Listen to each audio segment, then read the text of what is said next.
ഒരിക്കൽ ഗുരുവായൂർ ക്ഷേത്രത്തിലെ കീഴ്ശാന്തിയായിരുന്ന നെന്മിനി നമ്പൂതിരിക്ക് അപ്രതീക്ഷിതമായി ഒരു അത്യാവശ്യത്തിന് പുറത്തു പോകേണ്ടി വന്നു. അന്നത്തെ പൂജാകർമ്മങ്ങൾ മുടങ്ങാതിരിക്കാനായി അദ്ദേഹം തന്റെ 12 വയസ്സുള്ള മകൻ ഉണ്ണിയെ ശ്രീകോവിലിന്റെ ചുമതല താൽക്കാലികമായി ഏൽപ്പിച്ചു. കൃത്യസമയത്ത് നിവേദ്യം സമർപ്പിക്കണമെന്ന് അദ്ദേഹം മകനോട് നിർബന്ധമായി പറഞ്ഞിരുന്നു. നിഷ്കളങ്കനും കളങ്കമില്ലാത്ത ഭക്തിയുമുള്ള കുട്ടിയായിരുന്നു ഉണ്ണി. വിഗ്രഹത്തിൽ കുടികൊള്ളുന്നത് ഉണ്ണിക്കണ്ണൻ തന്നെയാണ് എന്നവൻ അടിയുറച്ച് വിശ്വസിച്ചു.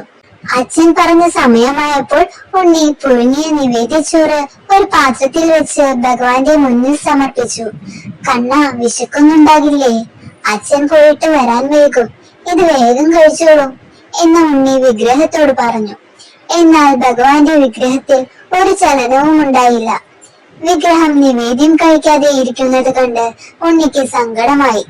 ഈ വെറും ചോറ് നിനക്ക് ഇഷ്ടപ്പെട്ടില്ലായിരിക്കും, സാധാരണ കുട്ടികൾക്ക് ചോറും കറിയും വേണ്ടേ എന്ന് വിചാരിച്ച ഉണ്ണി അടുത്തുള്ള കടയിൽ പോയി തൈരും ഉപ്പിലിട്ട മാങ്ങയും വാങ്ങിക്കൊണ്ടുവന്നു. ഈ തൈരും മാങ്ങയും നിവേദ്യത്തിൽ കലർത്തി, ഇതാണ് നല്ല രുചിയുള്ള വിഭവം, ഇനി നീ കഴിച്ചോളും എന്ന് പറഞ്ഞ് വീണ്ടും സമർപ്പിച്ചു. അപ്പോഴും കണ്ണൻ കഴിക്കാതെ ഇരിക്കുന്നത് കണ്ടപ്പോൾ ഉണ്ണിക്ക് സങ്കടവും ദേഷ്യവും വന്നു.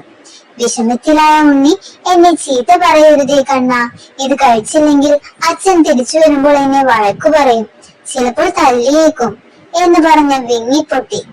ഒരു കുഞ്ഞിന്റെ ആത്മാർത്ഥമായ സങ്കടം ഭഗവാന് സഹിക്കാനായില്ല.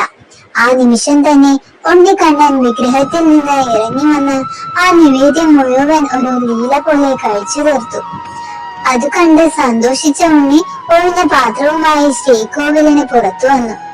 അല്പം കഴിഞ്ഞ് ക്ഷേത്രകാര്യങ്ങൾ നോക്കുന്ന വാര്യർ ശ്രീകോവിലിൽ നിവേദ്യത്തിന്റെ പാത്രം ഒഴിഞ്ഞു കിടക്കുന്നത് കണ്ട് കോപാകുലനായി. ഉണ്ണിയാണ് അത് മുഴുവൻ കഴിച്ചത് എന്ന് തെറ്റിദ്ധരിച്ച അദ്ദേഹം അവനെ വഴക്കു പറയാൻ തുടങ്ങി. അപ്പോഴേക്കും നെന്മിനി നമ്പൂതിരി തിരിച്ചെത്തി. മകനാണ് നിവേദ്യം കഴിച്ചത് എന്ന് വിശ്വസിച്ച അച്ഛൻ ഉണ്ണിയെ ശിക്ഷിക്കാൻ കൈയൊങ്ങി. ആ നിമിഷം ക്ഷേത്രത്തിന്റെ ശ്രീകോവിലിനുള്ളിൽ നിന്ന് ഒരു അശരീരി കേട്ടു.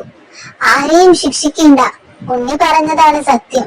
വിശപ്പിന്റെ കാഠിന്യം കൊണ്ടും അവന്റെ നിർബന്ധം സഹിക്കാനാവാത്തത് കൊണ്ടും നിവേദ്യം മുഴുവൻ ഞാൻ തന്നെയാണ് ഭക്ഷിച്ചത്.